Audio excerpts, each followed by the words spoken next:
डॉलरों की अफगानिस्तान स्मगलिंग पे state bank ने डंडा उठा लिया।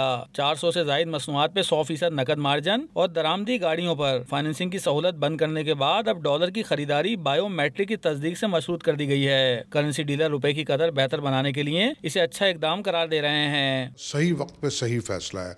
हाँ, हमको ये ज़रूर देखना है कि नादरा की तरफ से इसके फुल सपोर्ट रहे कि वो उनका सिस्टम हैंग ना हो, क्योंकि अक्सर हम बैंक में जाते हैं या कहीं अपना ID कार्ड बनाने जाते हैं तो जब हम बायोमेट्रिक कराते हैं तो उनका सिस्टम अक्सर हैंग हो जाता है, तो उनको इसको सपोर्टिंग बनाना पड़ेगा। तिजारती और सनती हलकों ने भी डॉलर की कीमत कंट्रोल करने के इकदाम की हिमायत की है। साथ ही तवज्जो दिलाई कि ज्यादा सख्तियां खौफ का माहौल पैदा करती हैं, जिससे बचना होगा। डॉलर ऐसा नहीं है कि वो नीचे आएगा, क्योंकि जितना आप टाइटनिंग ऑफ मनी करते हैं तो डॉलर की अवेलेबिलिटी कहीं ना कहीं से हो जाती है। अगर मिसाल के तौर पे अगर करेंसी एक्सचेंज कंपनीज जो हैं वो अगर 100 हैं और उसमें से बंद करके 20 रह जाती है तो उनका अपना एक मोनोप्लाइज सिचुएशन होती है। स्टेट बैंक के फैसले के तहत अब अफगानिस्तान जाने वाले अफराद को 1000 या इससे ज्यादा डॉलर की खरीदारी पे बायोमेट्रिक तस्दीक कराना लाजमी होगी। बैरून मुल्क जाने वाले पाकिस्तानी भी अब क्रॉस चेक के जरिए ही डॉलर खरीद सकेंगे।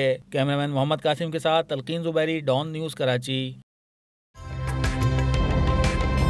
ताज़ा तरीन वीडियोस के लिए हमारा YouTube चैनल सब्सक्राइब करके बेल आइकन प्रेस करिए ताकि आपको मिले हर अपडेट सबसे पहले।